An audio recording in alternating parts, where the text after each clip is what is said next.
David Licauco at Barbie Fortesa reunited muli at Alden may nakakakilig na sinabi sa barda.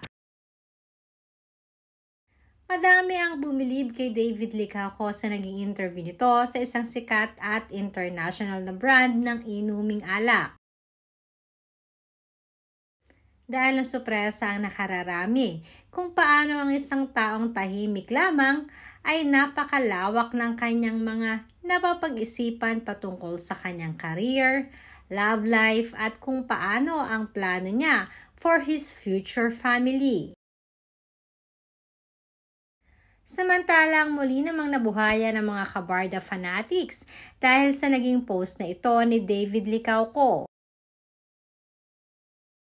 kung saan ay makikita magkasama silang muli ni Barbie Fortesa.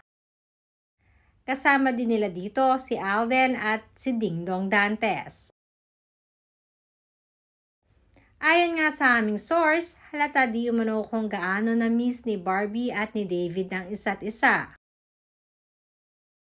Dahil halos hanggang sa matapos ang event ay silang dalawa ang magkausap at magkasama. Kaya naman naging si Alden Richards ay hindi ring maiwasang tuksohin sina Barbie at David. Nilapitan pa niya ito at sinabing, "O Barbie, ayan na ang namimiss mo."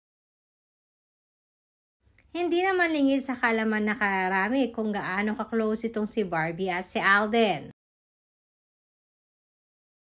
Kaya naman alam nyo nga mga kabarda na hindi mo talaga maikakaila ang kakaibang chemistry ng barda sa kahit ano pang projects na pagsamahan nila.